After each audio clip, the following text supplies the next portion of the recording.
Thank you, thank you. Wasn't that wonderful? Hey, good morning, church. How are you today?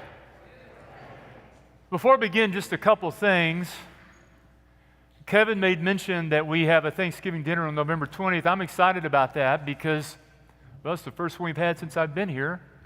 So we're looking forward to that, and I hope that you will participate. And I want to say to you, if you're a guest here, we ask the people who are members of the church to buy tickets to help pay for the turkey.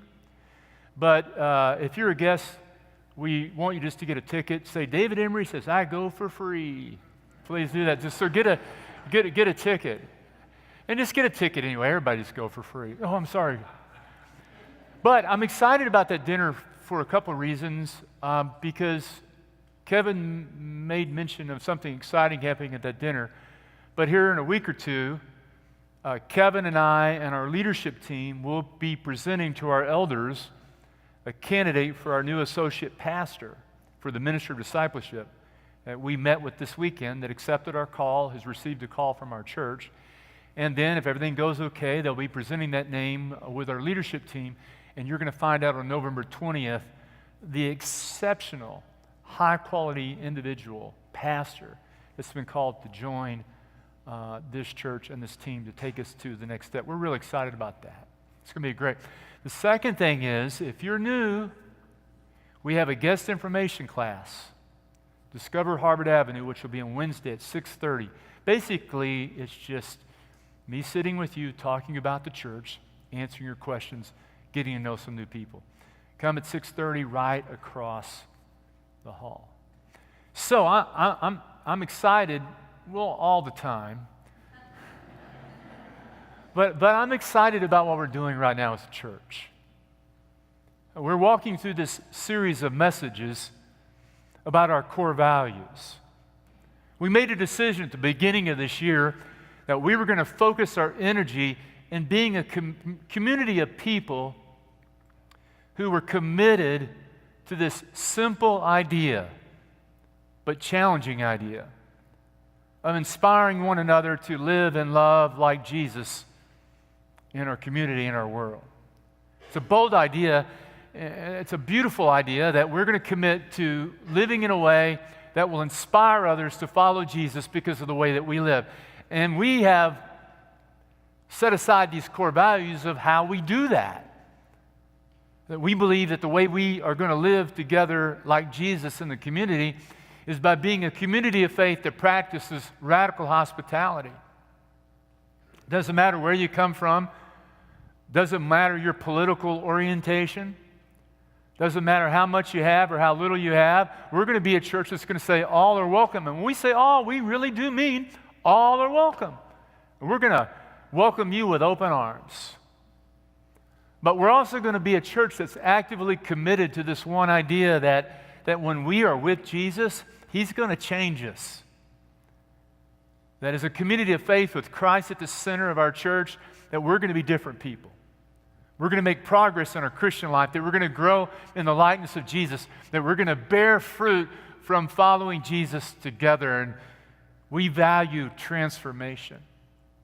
And as Kevin preached, one of the best sermons I've heard in a long time last year, am I right? Am I right? Yeah, it was great, fantastic. About theological humility.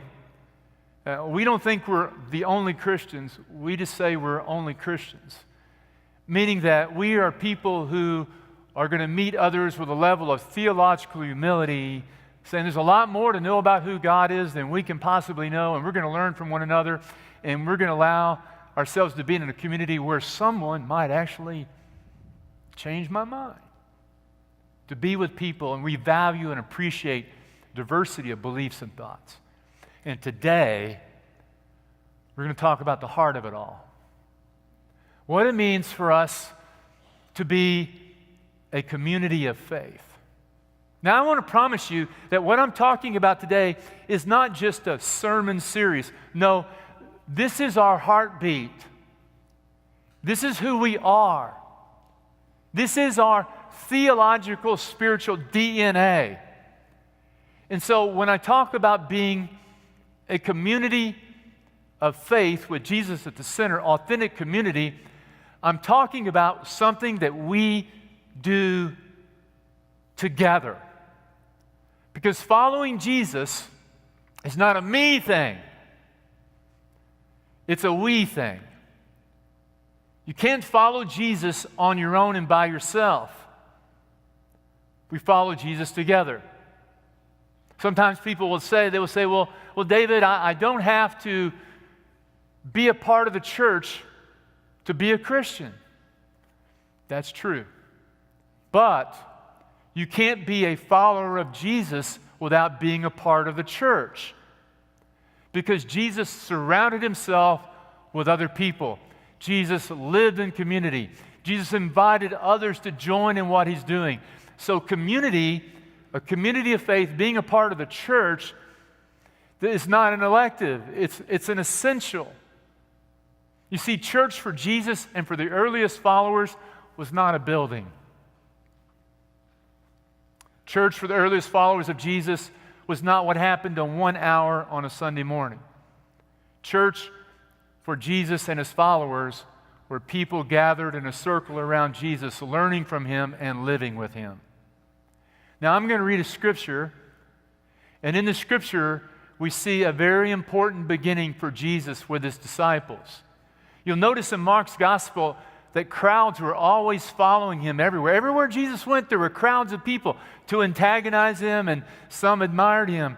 But what Jesus did at the beginning of his ministry was called people to leave the crowd behind to join community. That's what we're doing. There are a lot of people in the world who admire Jesus. But the calling of the church is to call people to leave behind just admiring Jesus to following Jesus. Admiring Jesus won't cost you anything, but following Jesus will cost you a lot.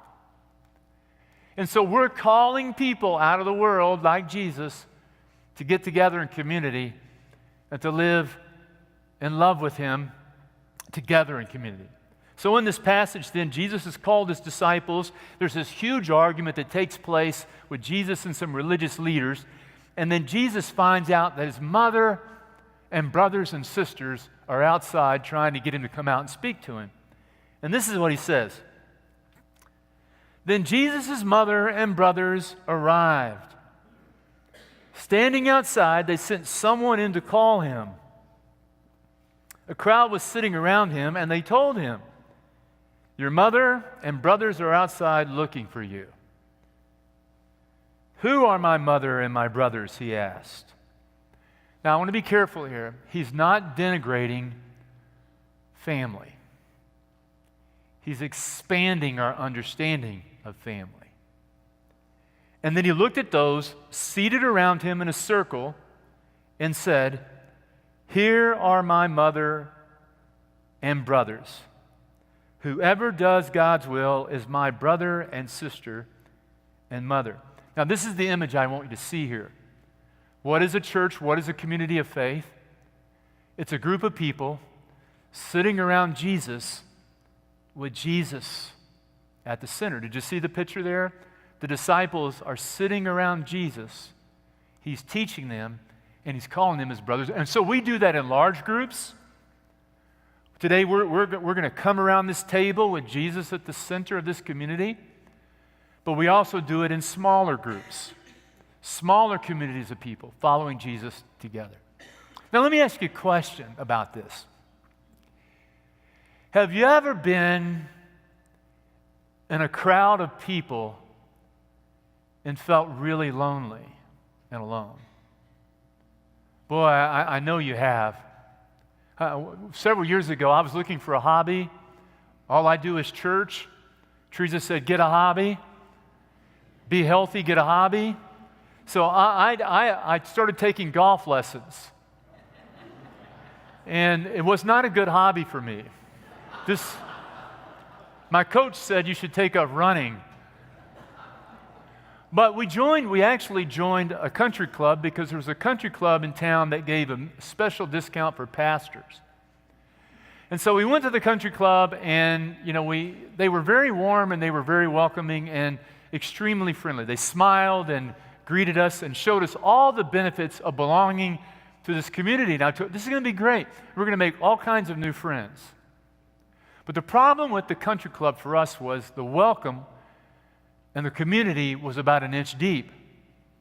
We found that we could never really break in and make friends. Well, they were nice to us, but we always felt like that the people there had known each other for years, and they already had their relationships, and really they were nice to us. They liked us paying our dues, but they weren't really ready to welcome us into their community because the welcome was only about an inch deep. And I remember one time the clubhouse was full of people, and they were having a party or something, and we were at this party, and I remember no one just walked over and spoke to us. And we walk over, and I'm overly overbearing extrovert. I would walk up to people and would interrupt the conversation, and then it was like I was actually interrupting, and we were never, ever included. And I remember thinking one time, I'm a really extroverted person. Why do I feel so lonely in the midst of this community who overpromised and underdelivered? Now for a lot of people, did you know that the 1 hour on Sunday morning, this 1 hour on Sunday morning, is one of the loneliest hours of the week for them? They walk into a church, and they're welcomed, and people smile, and they grin, and then they find out that they like them being there, but they really don't have room for them in their community because the welcome is only about an inch deep. The church talks about families all the time, and you're single.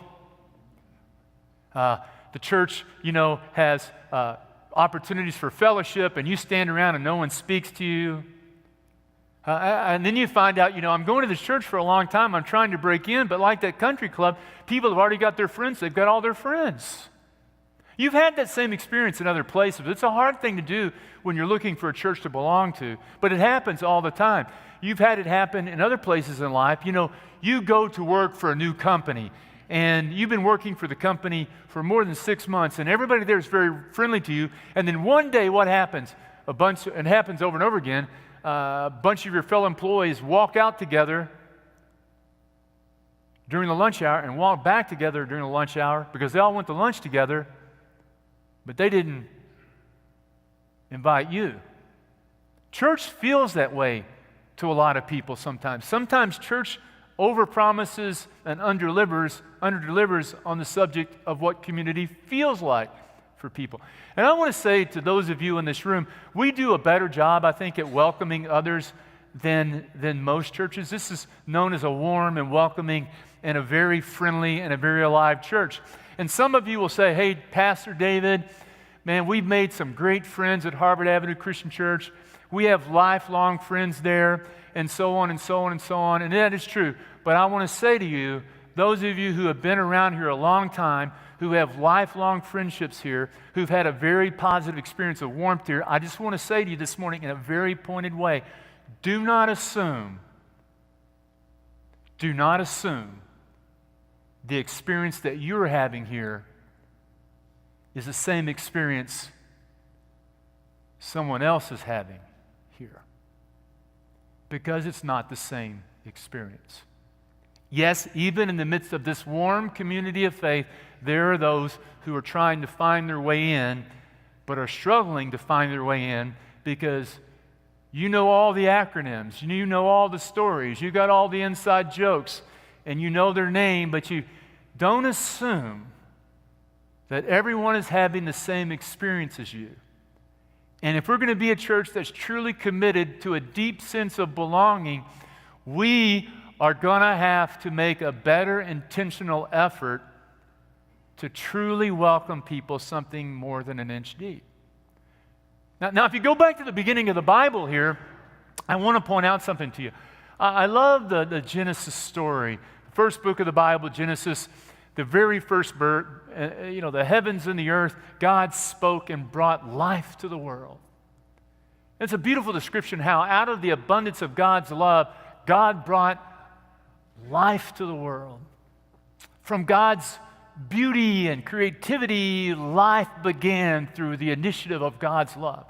And each day, at the end of each day of creation, day one, God looked at what God created and said, "Oh, it is good." Second day, looked at what he created and said, oh, it is so good. Look at the second day of creation and said it's good. The fourth day, fifth day, sixth day, God created everything in 6 days. Looked at all God said, all God created and said, it is all good. On the seventh day, God rested.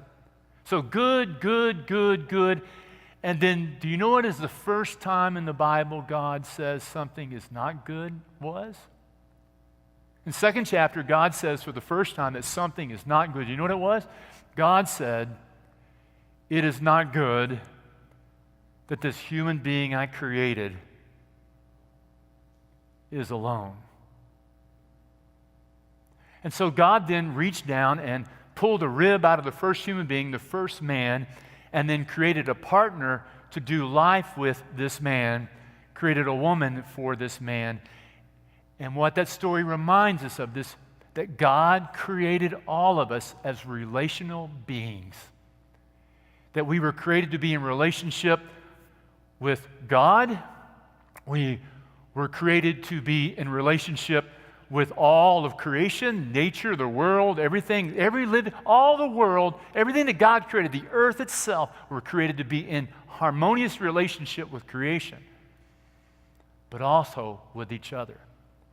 And so the story of Scripture then is how these relationships are broken by hate and mistrust and sin and brokenness.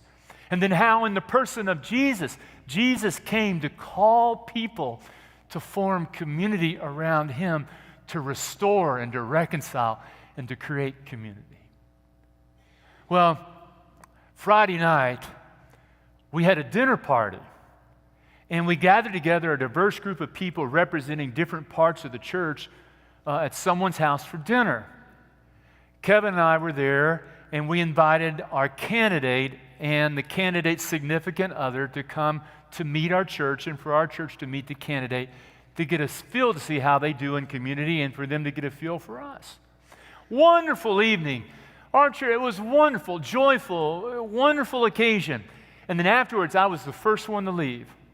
I got in my car, turned down the street, and then made a right turn on Evanston Avenue.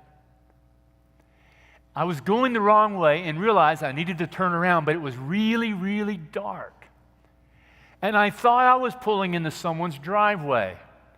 But instead, I drove through someone's landscaping and stalled my car in their front yard. My car is like hung in a ditch. I wrecked their landscaping timbers. I'm standing out there thinking, oh, this is really embarrassing. I'm the first one to leave. Everybody's going to come driving by. So you know what I did? I called Kevin. So Kevin comes down there. He gets out of the car, and you know Kevin, he just started laughing at me. He could not stop laughing, and he was laughing. Next thing you know, we're trying to figure out how to get the car out of the ditch. He's laying down on the ground, and I'm thinking, surely somebody's going to drive by. And by that time, Kevin's laying, we're covered in mud and dirt. Here comes our candidate driving by. What kind of church is this? So finally we realize we're not going to get the car out. The jack is sinking in the mud. So AAA comes, and Kevin goes home, and I'm waiting on the car. And while I'm waiting on AAA, the owner of the home pulls in. And he is not happy. I mean, he is really unhappy. Finally, I say to him, look, I promise you, I'm very sorry. I'm going to pay for the landscaping. And he said, well, what is your name? I said, my name is Kevin Howe, and here's my number.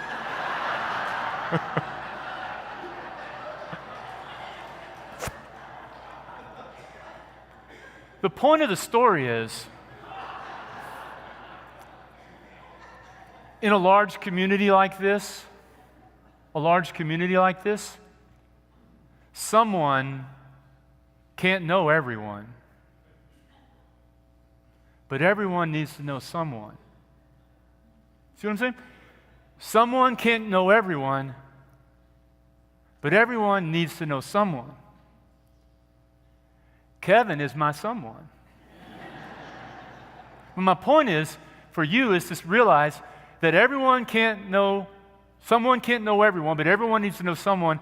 And for someone else, you need to be that someone. That one person looking for someone who can call when they need help or when they're in trouble. So Jesus here in the story, he does this incredible thing. He's gathering his people around him, and then he does a radical thing. He calls them brothers and sisters. And this is the dominant metaphor for a community of faith in the New Testament. The Greek word for brothers and sisters is adelphos or adelphi, which means brothers or sisters. It's used over and over again to describe the church and the community of faith, and describes the community of faith as a family. A family. Now, that sounds sweet, a family, but you know it's probably the most radical thing that Jesus did, and it's the reason they killed Jesus, because he lived in a polarized world like the world we live in. Pharisees and Sadducees and Essenes and political zealots and Romans and soldiers and undesirable people. And Jesus cared none for any of that division. He just looked at the crowds of people, regardless of who they belong, what group they belong, what tribe they belong to, and called them to form a new community, his church. That's what, when we talk about authentic community, we're talking about people that come together from all different backgrounds, all different races, all different socioeconomic groups, all different political ideologies, who come together to be his church. Every single church that I have served has doubled in size. The church I served in Texas, we went from worshiping 35 people to almost 400 people by the time I left. The church I served in Kentucky went from 350 people to somewhere between 750 to 800 and at times 1,000 people in worship. But the one deep regret I have is that over my lifetime of ministry, we've done a really good job of welcoming people, but not a good enough job of engaging people. Well, you cannot see necessarily, I'm going to show you the heartbeat of this pastor this morning. What you may not be able to see is for this whole year, we have been laying a foundation for us to be able to truly welcome people in a deep way. Establishing our purpose, establishing our vision, and telling you that we are going to be a church that's going to commit to this core value and this core value of community. And for us, that looks like this. It looks like we see a vision of our church of building out 60 life groups that are committed to a set of practices, core practices. We'll say more about them later. How we do life together, like prayer, Bible study, that sort of thing. Now you look and you say, well, David, what does that all mean? I'm going to tell you right now, this whole year we started a lot of life groups. You don't know what they are. How do you get in one? Well, Kevin and I are holding it all together with spit, paste, and glue. But this new pastor we're hiring, that's going to be that pastor's job to write and in other words, we're going to take a next step. One way or another, we're going to be a church that is going to have a very intentional process of how we welcome and grow people in faith. Our main business as a church is to laser focus on how we welcome, encourage, support one another, inspire one another in Christian community. And that requires it requires a commitment from us to community. A commitment to move from me to we, to following Jesus together. It requires a level of vulnerability with one another. It requires empathy with one another. In Kevin's case, it requires crawling around at 10 o'clock in the evening in the mud with one another. It requires the willingness to change our mind. One of the sweetest, most dear men, good men of great character I've ever met in my life, Jim McGee, passed away this week. Amen? We love Jim and Mary McGee. I was with his family. His whole family was there. We were planning the service for this Friday, and his granddaughter said something I've never heard in 30 years of planning funerals. She said, the thing I loved about my papa the most was his willingness to change his mind. She said, she would say things like, well, I would tell my Papa, we don't think that way anymore. People don't do things that way anymore. And he would argue his point, I would argue my point, and then he would say, well, girls don't do that. Well, they do that now, Papa. They can do that. I can do more than you think I can do, Papa. And she said, I love my Papa because he showed me the value of changing your mind. We need each other. We need community with people from different points of view. And to be a true faith community, we have to live in humility with one another, with Christ at the center, and like Jim McGee, be willing to change our mind. So this morning, I'm asking you, Harvard Avenue, to move from me to we. And I'm asking you to be that someone. Be that someone for someone